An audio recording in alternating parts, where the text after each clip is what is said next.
Hello, everyone. As we're seeing people start to join, just want to give everyone a chance to join. But yeah, hello and welcome to our very first masterclass. So it's a masterclass on feminist leadership hosted by Women in Dev and Fair Share for Women Leaders. I'm Roxana Azimi, representing Women in Dev today. So yeah, just as we're getting a lot of people starting to join now, feel free to introduce yourselves. So if you put in the chat your location, your organization, if applicable, and then your favorite feminist, I think that would be a great way to sort of see who we've got watching today. And then we can see how far reaching we are geographically as well. And then throughout the masterclass as well, please do feel free to, drop in the chat box any questions you have, any comments, and we'll keep this as interactive as possible. So just to give a bit of an update, a little bit of an overview on Women in Dev. So Women in Dev is a platform to connect and unite women working at all levels and across all regions in the international development, global health, and social justice sectors. So the first Women in Dev conference was held at the beginning of March 2020, where we discussed the deep-rooted biases preventing gender equality. So we collectively concluded these dialogues with a series of calls to action. So now the 3 Women in Dev calls to action, which all of our activities are based on, are transforming funding practices, instill feminist leadership models, which is the call to action of this masterclass, and then increasing women's leadership. Women in Dev now facilitates sharing of resources and knowledge around barriers and opportunities to achieve SDG 5 for gender equality, including podcasts. And our second episode of our podcast came out earlier today, actually, so be sure to check that out after this. Events, a jobs board, and other advocacy communications and capacity building efforts to unite and collaborate as women across the sector. But I'll now hand over to Helene Wolf and Lisa Hay, because a lot of you have joined now, so welcome everyone again. I'll take over to you. Thanks so much. There we go. Hi everyone, thank you so much for that introduction, Roxana. My name is Lisa Hay, she, her pronouns. I am a project associate at Fair Share. And maybe to just give you a brief agenda for our upcoming hour together. We are briefly Helene and Nice will briefly introduce themselves. Then we will move on to a very short input. I could talk about feminist leadership all day long, but I will try and cut it to about 10 minutes today so that we have enough time to, for our panel discussion, which will be about 25 minutes. I will be asking Helene and Nice about their experiences with feminist leadership.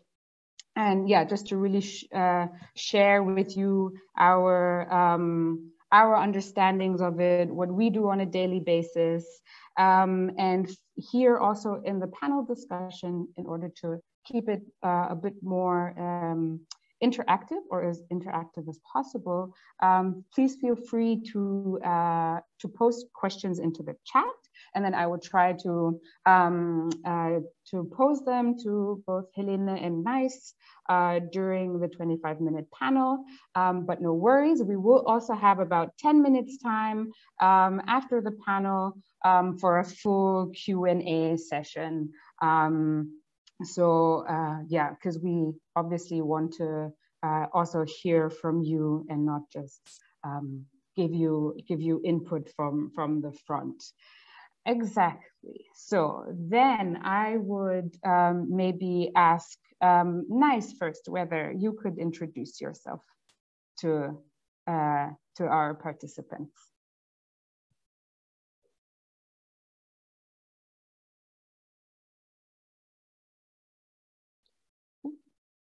Nice. Would you like to start with a brief introduction of yourself?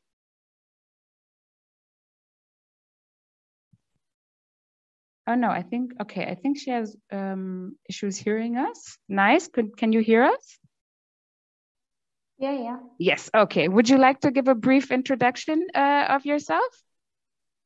Yeah. Thank you, everyone. My name is Nice Nailantei Leng'ete from Kenya, and I work for Amref Health Africa as the NFGM Global Ambassador under the NFGM Center of Excellence, whereby I chair Pillar 3, which is on community engagement. I am also the founder of a Nice Leadership Academy and a safe house for girls. And also now the author of the book by the name Girls in the Wild Fig Tree that was just out on the 14th of last month. Thank you.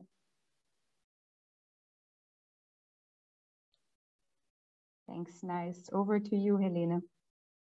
Hello, everyone. It's great to see that there are so many people from around the world joining us here today. I'm Helene. I work with Lisa at Fair Share of Women Leaders, and I'm one of the co-founders and now executive director of this organization that we founded less than 3 years ago.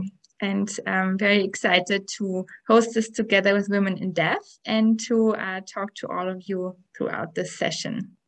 Back to you, Lisa.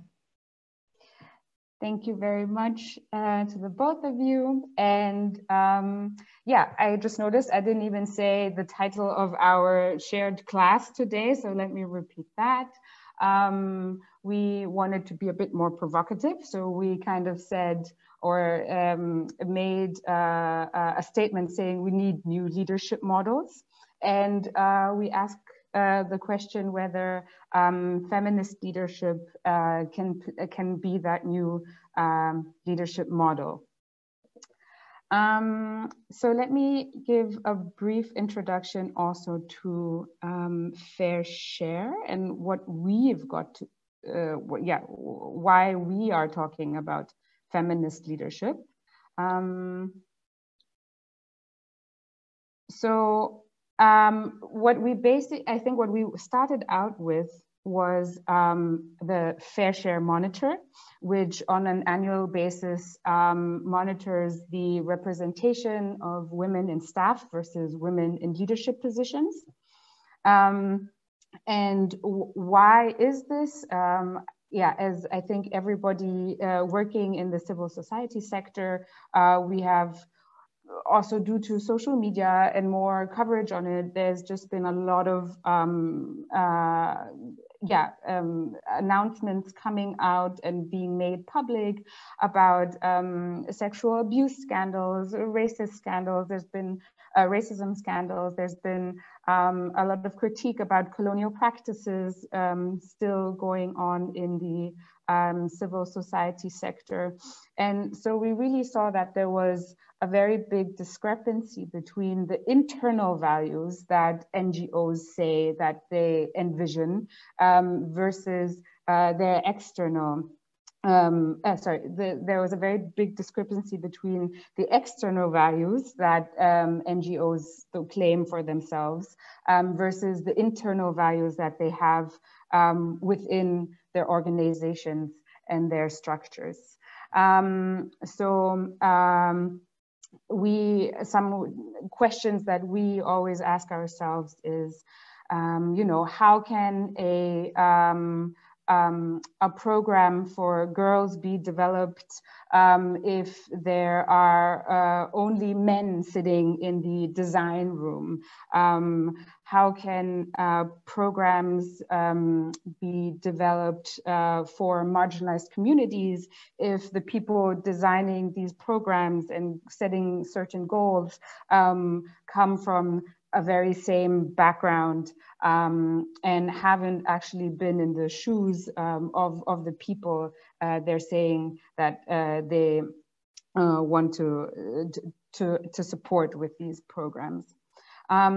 So we very much believe that monitoring and creating more diversity with data can really help our sector, but we also believe that that isn't enough, and that what we need the sector to do to really not just to walk the talk on gender equality, but to also reach social justice, more social justice, is to embrace feminist principles within all levels of organizations, of their organization. And so that's why we are here today with you to share this understanding of what we believe could support the sector in getting social justice or closer to social justice. What we always have to say at the very beginning is that we are in great depth and totally grateful to feminists such as Srilata Batliwala. So we do not take credit for this concept, but we give thanks to especially women from the Global South who came together and actually took something very theoretical and tried to put it into something more practical. And a quote that we like to share with everyone is from Srilata, who you can see here on the picture, is feminist leadership is a process of transforming ourselves, our communities, and the larger world to embrace a feminist version of social justice. It's the process of working to make the feminist vision of a non-violent, non-discriminatory world a reality. It's about mobilizing others around this vision of change. So Srilata was really one of the first people to put feminist leadership into a kind of framework that could be brought into organizations, which she very much did also with CREA, and in recent years, other also big NGOs in the social impact sector have been attempting to implement these principles. So what exactly is it? It's a very big word, and maybe let me just give a brief description, and maybe you find maybe you can identify with this, but maybe you also say this isn't true, but this is very much something we're also very happy to discuss later on about. The current understanding or the current idea or perspectives of leadership that we have. Very sadly, also in the NGO sector, we very much borrowed understanding of leadership from the economic / business sector. So we very much feel that right now, leadership focuses more on output, as you can see here with the graph that I made. Like it's much more about growth and a certain output, but it's not actually about purpose and not about impact.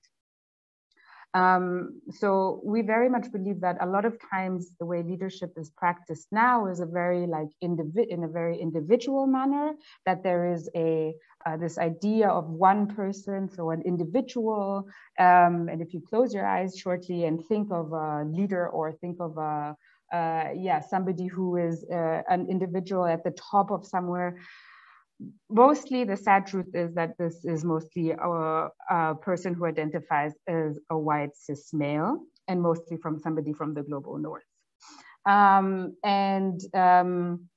Very much in our work context is that we have what is, if you are valued, it is due to the fact that you're very competitive, and that also very much of sacrifice must be given to the company. So it is these very much individual, like power, elbow out attitudes that bring you forward in careers. Furthermore, we very much believe that because of output being in the focus, this goes very much to the expense of the environment, the climate, community building, and equality. And thus we believe that the leadership understanding that currently exists is very much based on reproducing oppression and exploitation. So we believe that feminist leadership redefines the practice and the purpose of leadership. We believe that it functions as an analytical tool that assists in acknowledging that there are inequalities and injustices. So not just in society as a whole, but also in our organizations. We believe that feminist leadership sets itself a purpose as creating social justice. So creating a world of non-violence or non-oppression, very closely to acknowledging the inequalities. It also just asks the right questions of how power structures are today, and really wants to push forward, redefining what power can mean. So for example, and Srilata goes in depth on this in one of her papers, which we can very much happy to share at the end, is that power needs to not just be with one person, but it needs to be with lots of people. So that, coming to the next point, the collective has the accountability and not just the one individual with all the power. We also believe that feminist leadership doesn't just want to look at the symptoms of an unjust system, but it actually wants to change on a systematic level. So really going to the roots of what is causing harm and injustice in our current societies. Currently, we are having or at Fresh Air, we're having a exploration series. So for 8 weeks, we had really wonderful feminist leaders joining us and sharing their wisdom and their knowledge with us and creating new knowledge together as a collective. And so we really see that feminist leadership is actually a journey. And so this is, comes to the very, I would say, gives a lot of people a bit of a stomach ache, because we don't just say, hey, here's a 10-step plan, or here you can do this, this tutorial on YouTube, and then you'll be a feminist leader. So this is really just the opposite of this very technical checklist approach that we're very much used to. So it is really about a journey of discovering yourself. So as Srilata had also already pointed out before, it's about changing yourself and understanding yourself in order to change with the people around you. And so feminist leadership can be very discomforting, or can lead you to a lot of discomfort, especially if you have certain privileges. But as Anusha Bharadwaj, who did an input with our feminist leadership series last week, said very beautifully, and that's why I now brought it into this presentation, is on the other side of discomfort lies transformation. And I think this is very, very powerful, because I think we need to really start reflecting and unlearning a lot of things that we learned in school, but also from, family and from society around us, and really question whether certain things are normal, or that's the way certain things are done, and whether this normal way of doing something can really lead to the improvement for everybody. But also what is very, very much important in this journey is that we need to take time for ourselves, as whenever you do hit that nerve of making somebody feeling discomfortable, there's always a lot of pushback on, certain things that you might want to change or want to talk about. And so it's very vital to also just always have enough time for yourself to be able to regain your strength and your power to continue this, this journey towards social justice. This has been quite a lot now. And I just hope that our discussion together with Helene and Nice can maybe also make it more practical. I think this is a lot of times what we have heard back as feedback, that, it sounds nice, but how can I actually do this on a day-to-day basis? So let me stop sharing my screen here. And then I would ask Nice, are you with us? Oh, okay, I think you're with us on two devices. So that's great. Okay, then, yeah, so we would have this panel discussion now for about 25 minutes. As I said, please pose your questions in the chat. I will try to incorporate them while we form a collective discussion. Okay, so nice. Could you maybe tell us what feminist leadership looks like for you as an individual? So thank you, and sorry that having this call from the video. So anytime I'm putting a video call, I can't hear you. Okay. Okay. So you're not going to put the video, but I think the yeah, I think Mala had just pointed out it's a bit difficult to understand you. Hello. Yes, you're a bit further away.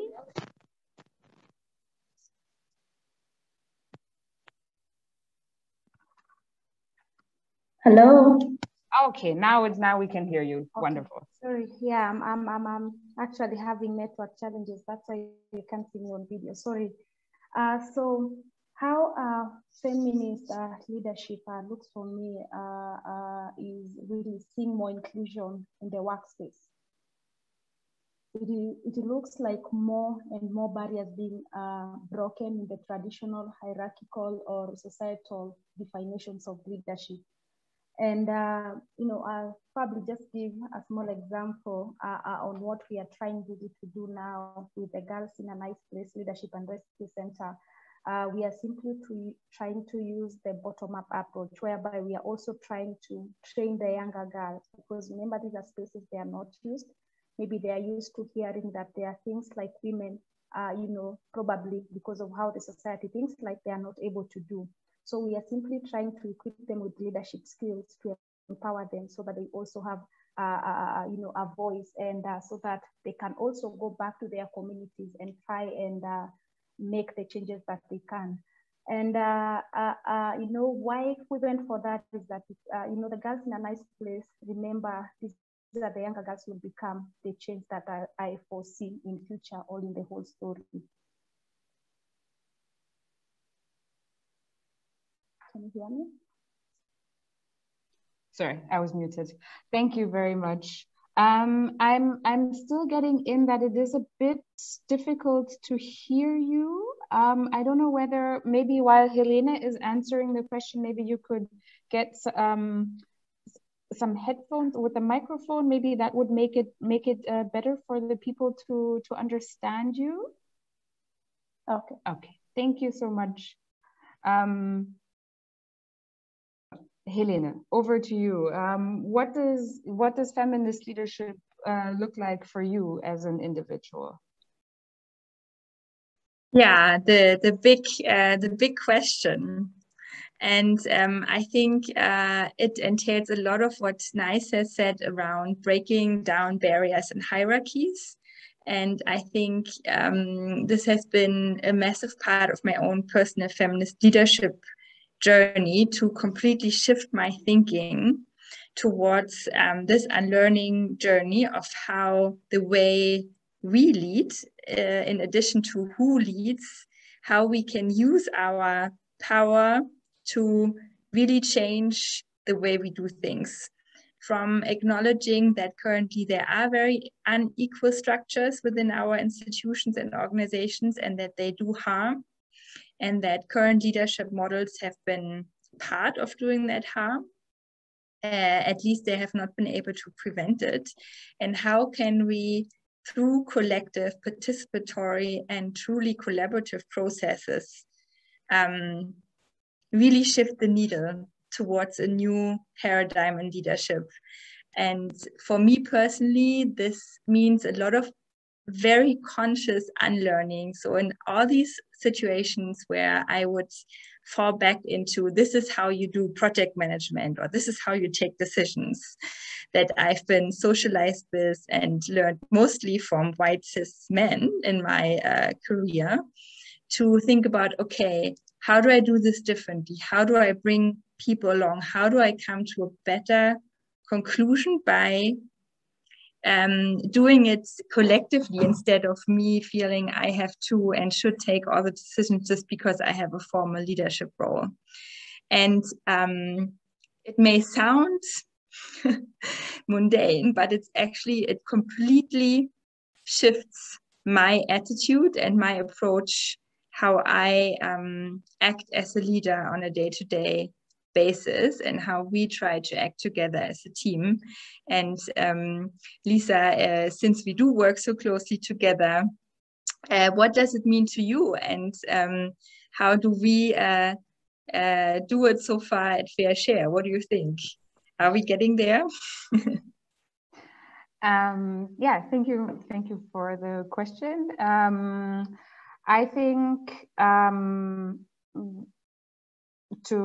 maybe just as as an example, today in our team meeting, we tested a very new exercise that we hadn't done yet, and we basically got about 15 minutes of time to just do some journaling, and Helene asked us questions, and we were just supposed to freely write what our ideas or what our thoughts were, and including this question of what is feminist leadership to you. And my question that I had put down was that we, in order to reach social justice, need to be critical people. So what we've said before, really unlearning these values and norms that we take as normal or take for granted. I think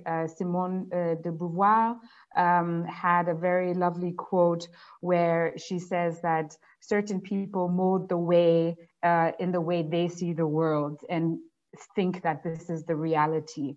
And so very much the way the world has been molded right now is in a very from a very male dominated gaze. And so that's why I think we need to all be very critical about this, and we need to be very honest towards each other in a very kind way, to support each other on this journey that I had mentioned that feminist leadership is. So for me, it is very much about being critical, being kind towards each other, but not kind as, and this is something that Helene and I also get a lot, whether feminists is actually the correct term, which we will be exploring in a second, whether we can't call it a different type of leadership model. And I believe we will touch on this just now, but I think feminist is the right way to go, because it just puts in front and center, this analysis of power structures. Maybe before we move on to the term feminist, Lara had asked in the chat, maybe a quick question first for Helene, and then Nice, please add. Lara says, could you please give examples on the harm in organizations you are referring to? Yeah, happy to start, but I think it would be great to also hear from Nice, from her perspective. So I think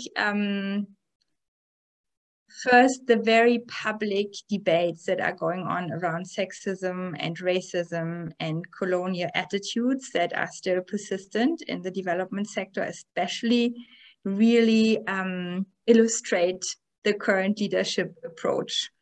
How we work with partners, how we treat our own staff, how we safeguard our staff partners and so-called beneficiaries. And I think we've seen now over and over again that the current systems have failed this. And I think this is a failure in leadership, because leadership defines the culture of how we run our organizations and how we prioritize these issues, and whether we actively as organizations aim to dismantle and prevent sexism, racism, and other colonial attitudes within our organizations. And I think the past and current leaders have not always been able to deliver that. And I think feminist leadership is a powerful tool to unpack that and to find new ways to heal and move forward with a very different approach and leadership attitude. Nice, what do you think?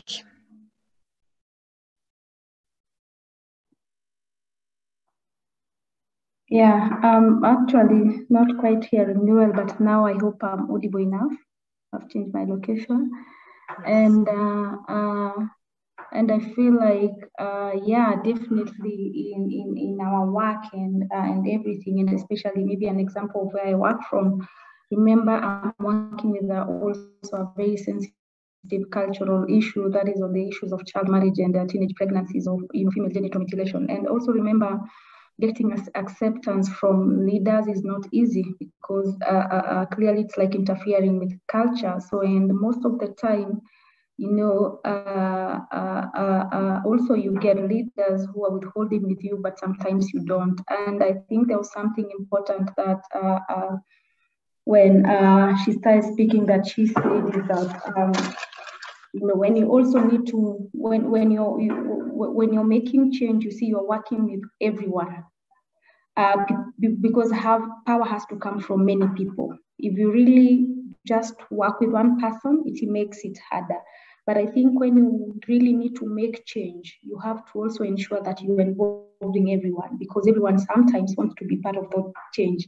And that is why our way model has been dialogue, like really trying to bring in everyone, you know, no matter where you are coming from, your gender and everything, that making sure that we're involving everyone in whatever we are doing. Thank you. Nice. Yeah, maybe before we turn to the discussion of terminology, maybe you could just share with us all, because I think, as I had said before, a lot of feedback that we get is that a lot of people agree with us that that current leadership models are not very goal fulfilling towards social justice, but it all sounds very big and very complex. And maybe we could just break it down really to practical examples that you can maybe do on a daily basis in your organization or in your family or with your friends.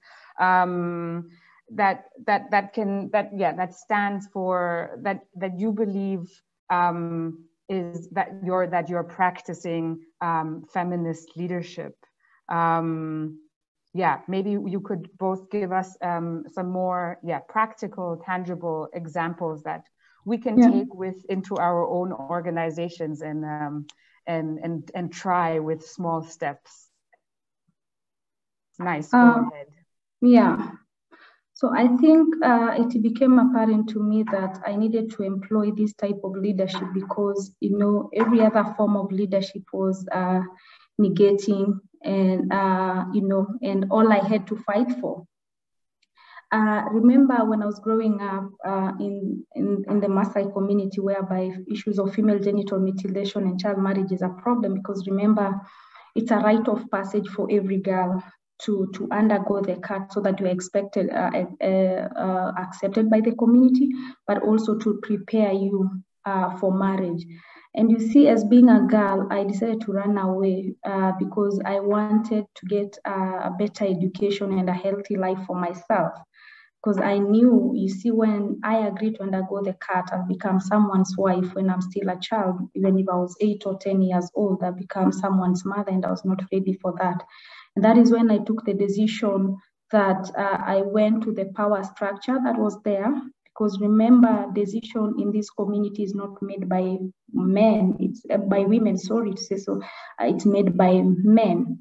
So even if I wanted to make change at that time, without involving men, without involving the cultural leaders, I will not be able, to get an education or, to get a better life that I wanted.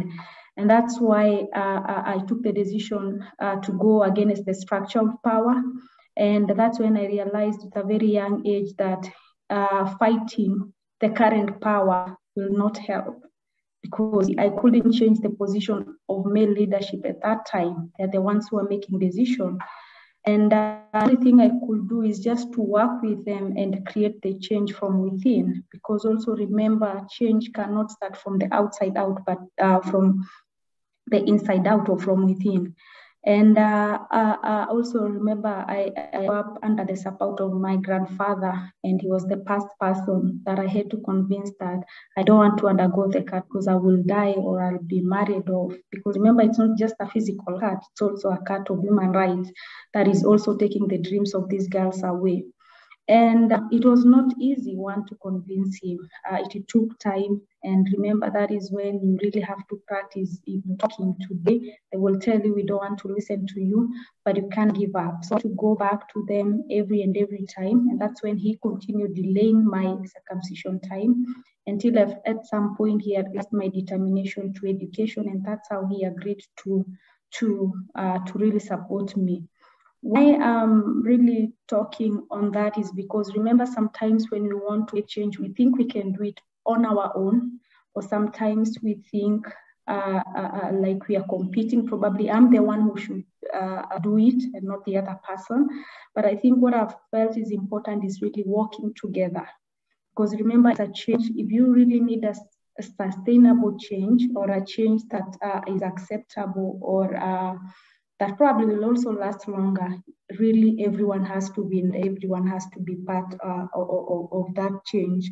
So a few things, a few examples I learned in my work, because when you're trying to change culture, you don't take a day to change or 2 days, it takes years. And the 3 lessons I've learned is that one of them is patience.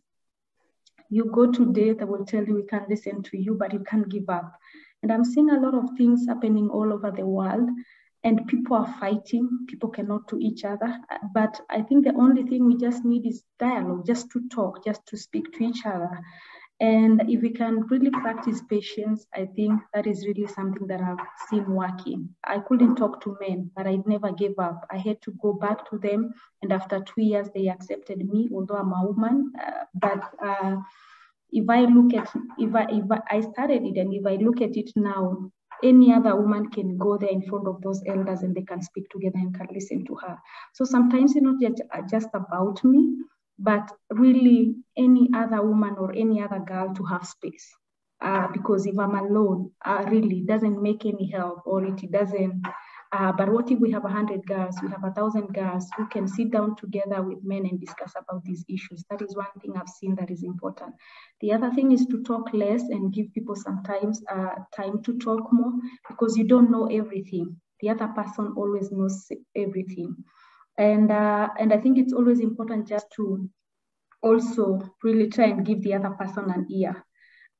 People might say, I have 100 reasons on why I think FGM is good, but you have to listen to them. You can't start judge them. You have to treat them with a lot of love. And by also like having continuous dialogue or structured dialogues, by talking to both men, women, young people and old people in that community, is what has really helped us make immense change in that community. And right now, if you come to that community, it's not like before, whereby I was seen as a bad example, a girl who ran away from circumcision. But now we have 1,000 girls, hundreds of girls who are like me. And we are working together to really making sure that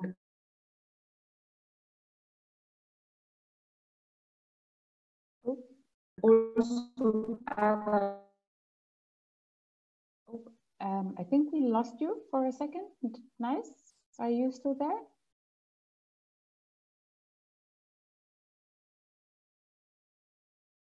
Oh, that was, that was very empowering to hear, and nice. I hope you can still hear us. Thank you so much for sharing this personal, your personal history, your personal story with us, and for sharing. Girls have a voice, other women have a voice. Oh, nice. Are you? Yeah, I think I kind of got disconnected again. Yes, when you were just in a very wonderful flow. I think you're back. Would you like to finish what you were saying? I think what I was trying to say is that it's always really it's about building consensus and collaborative. It has to be collaborative. And after you have found the entry point with the group of elders, you persist and make the opportunity larger. Most leaders are loud and listen to themselves, but sometimes they don't listen to the other person. So it's always important to also make sure they can also learn to listen. And the other thing that you really have to do is also find the real needs in the community. Sometimes the problems that we are trying to solve are not the problems that they feel like they are there. So it's always important to ensure that you're addressing a community felt need, because if you're probably going against their wish or trying to come with a solution that really doesn't work to them, it doesn't work sometimes. And that's why also now what we are doing with the Alternative Rites of Passage, which is a community-led movement. Remember, Amref, as an organization, their work is to facilitate the movement. But this is a movement that was introduced by the community, whereby they are simply saying, what is good in our culture, can we keep it? What is wrong in our culture is what we replace with education, which is the cut. But all the other celebration and rituals around womanhood and is important to them. This is the only community whereby generosity or love, you are taught. That's why they live in unity all a long time. That is not a culture that we need to do away with. How do we keep that so that they also ensure as a community, their culture is not being taken away? It's always important to realize what is important to the other person, not just bringing a solution, but also forgetting that what do they feel as a community that is important to them, and they need to hold it. And I think when I talk about the number of girls, the 20,000 girls we've been able to save through the Alternative Rites of Passage who are in school, who are women without their card, it's not something I did on my own or Amref did on their own. It's with the thousands and hundreds of community members, girls and women from this community who have accepted change and who have agreed that enough is enough. We do no longer want to bury our girls because of the cut. We do no longer want to see our girls missing school because of the cut. We do no longer want to see our girls becoming brides because of the cut. What we simply need to do is to replace the cut with education so girls can be women of their dream. That I've really seen like it's something important when you really invite everyone to be part of that change. That is true. That is true. So yes, definitely, I agree 100% with you. Thank you so much for sharing this with us. And it's really as we had pointed out before, also in the input, is that this change towards social justice really needs community, and that that the power doesn't lie just in one person. So it's, I think, if I may say before I give it over to Helene, I think what is very important, if you work in an organization which might be a bit bigger, and you see this change that you would like your organization to take, I think it is always very, very important to find that community within your organization, within your colleagues, and to build this powerful group, which Nice just gave a wonderful example of, to bring change also to, if it's also just in small steps within your within your organization that, you know, make it also then a more safe space for you, but also to create programs and projects that are more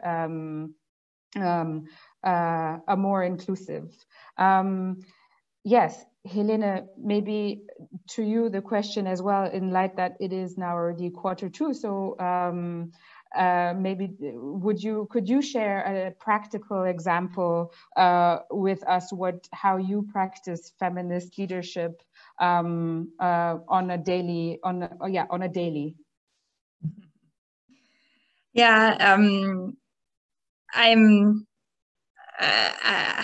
I don't even know what to add to Nice's amazing story, and I think she also answered in a way a question from the chat, how to do this kind of in tradition and patriarchal societies. And I think they do not only exist at the grassroots level, but everywhere. And so it's what we're all up against in a way to break down these patriarchal and hierarchical structures. And I think to kind of follow up on her points around patience and community, that's also what I learned in my feminist leadership journey. And I will give you two small examples from how that plays out with partners, but also within our team. And I think it's been, for me, a big shift between this idea of feedback and actually collaborating and co-creating. And in my previous work, I learned how to design efficient feedback mechanisms where you make sure you're in the driver's seat and others are allowed to say something and add something, but it's not really a collaborative process. And one way we tried to change this was within a pilot project that Lisa and I are currently running in Germany, which is called the Women Leadership Lab, where we invited organizations to come along and think together what a feminist leadership-based leadership program would look like.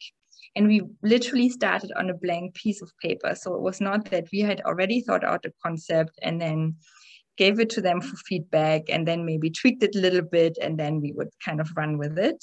It was really an intense thought process where a group of about 10 organizations from very different perspectives, bigger and smaller, more progressive to more traditional, faith-based to movement-based, together developed a framework how they want to support women in their organizations in their leadership journey.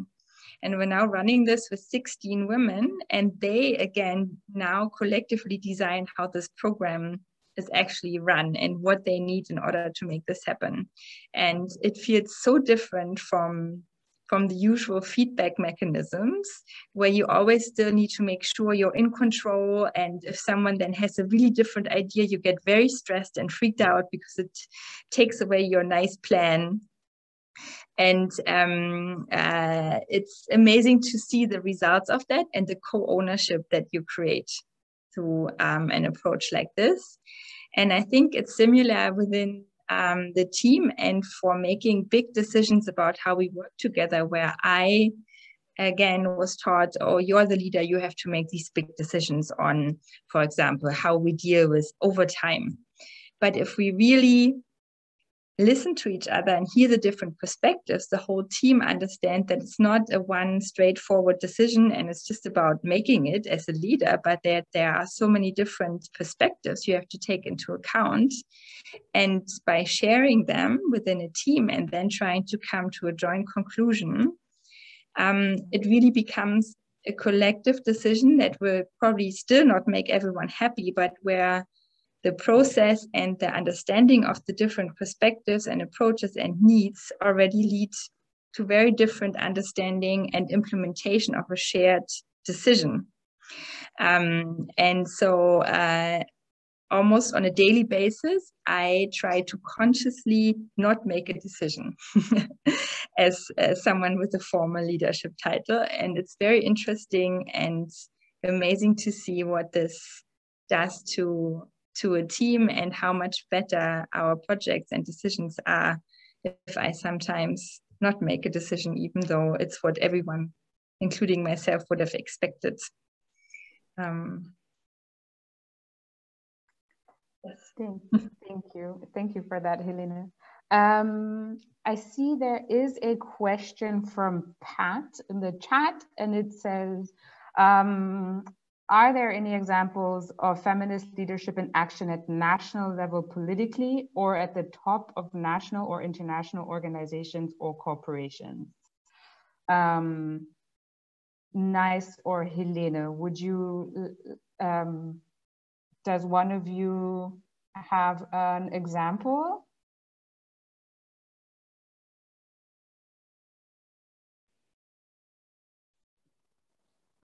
Nice, do you want to start? Okay, fine. Yeah, I think now it's not like before, whereby we'll say we don't have like feminist leadership in action. Like I think at the grassroots level, at the national level, the organization level, we do. And I think a good example probably also in Amref where I work is people like Lolem, who is there, but also going back to also my community, I know of a very, initially before we used to say like political spaces here is not for women, but it's for men. And we have now different women who have come out politically, were in different positions that we know before we never thought like it's their spaces, and they are doing a lot of amazing work to really empower girls, to empower communities and everyone. So yeah, there are few or many examples really back here where I work from. Thank you. I agree that there are many examples, and maybe not all of them would claim the term feminist leadership, but there are even some who do. So to give some examples from the kind of nonprofit NGO sector, so there is Oxfam or ActionAid, who have really started to integrate this approach into all of their levels within an organization, and are still very much in the process, but have made a very conscious decision and also claim to do it under this term, and also Plan International is on a journey towards that. And then there's people like Winnie Byanyima, who's heading UNAIDS, that also identifies as a feminist leader, and I think is trying to bring that into a massive organization with many, many challenges on many different levels. And I think a political example is, for example, Jacinda Ardern of New Zealand, in the way how she facilitates discussions, how she brings herself into her job, and also the way she shares power within her cabinet and within the political landscape to really share power and give space to a lot of different stakeholders and communities. I don't know if she would call herself a feminist leader, but for me, she's an example what this could look like in a political leadership. Thank you. And maybe just to add to that, Pat, there's also a very interesting organization called the Center for Feminist Foreign Policy, and they also work with foreign ministries that are attempting. There are some countries, I think Mexico and Sweden, that have said that they would like to have a feminist foreign policy, but obviously there is still a lot of work to be done. Yeah, so maybe just, I see it is already nearly 5:02. Is there another, something you would like to give the people along as a last statement concerning feminist leadership in organizations that we should not forget today? Maybe just very briefly, as we only have 6 minutes left. Who would like to start? The panelists get to decide.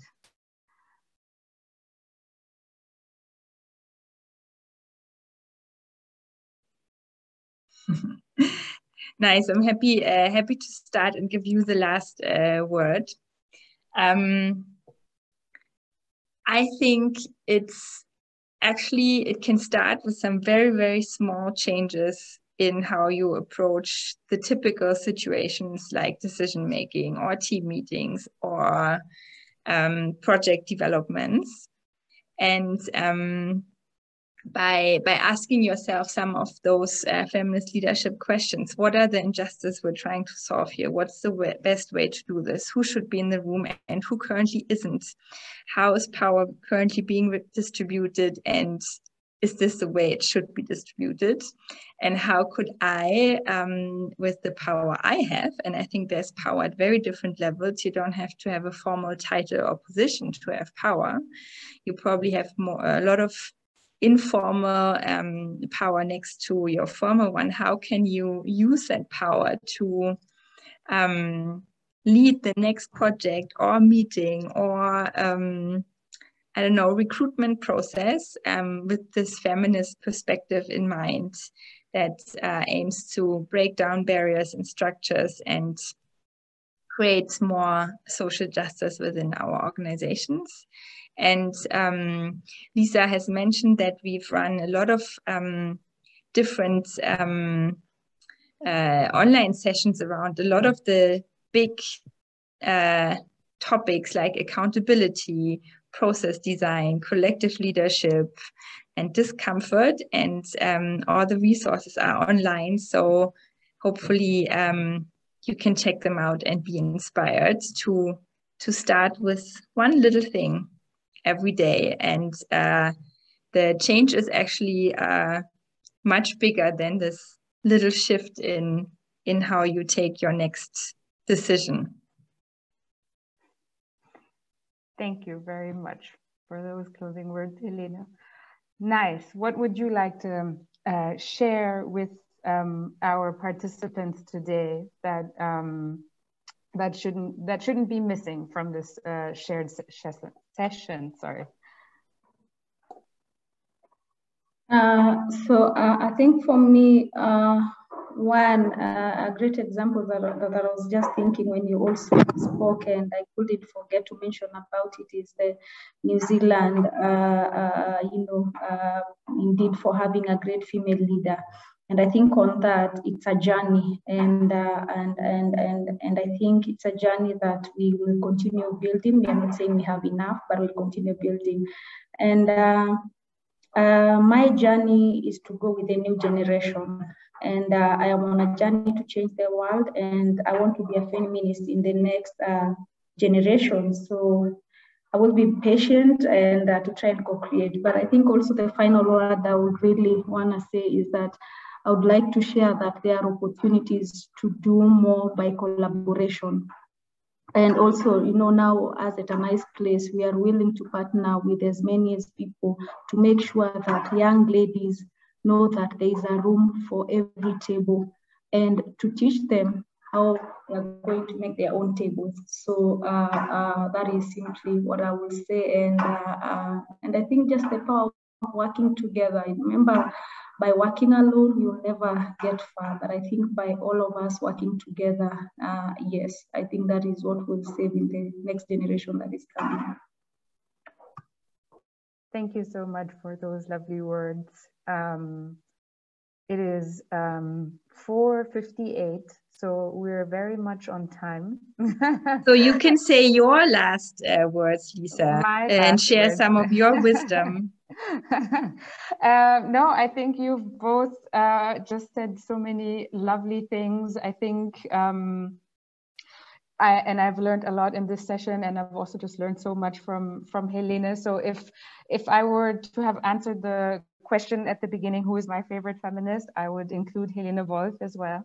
And I think, yes, I think for me, it's always about being critical and about questioning a lot of things. I think a nice example of, what we can't just take these like new buzzwords such as like agile working or flexible working and say that is going to lead to better situations, because I think it just sees everybody as being the same, but people have very different lived experiences, and according to their identities are just treated very differently in our society. And so maybe just as also a practical example, during Corona, previously working at Fair Share, I worked somewhere else, and when Corona came in, it was said, okay, you all have flexible working hours. You can work between 6 a.m. and 10 p.m.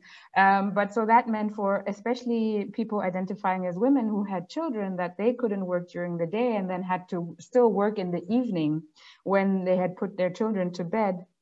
And so this really doesn't embrace a feminist leadership, because this doesn't take such things into account. And I think we have to really put ourselves in a lot of discomfort to create and working environments that are safe, and also projects and corporations, as Nice said, partnerships that are really working towards social justice and equality.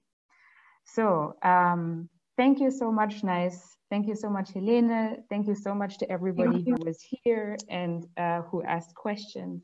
Thank you so much to Mpo and Roxana for setting up this shared class. And you can reach out to all of us. Nice is on Twitter and LinkedIn.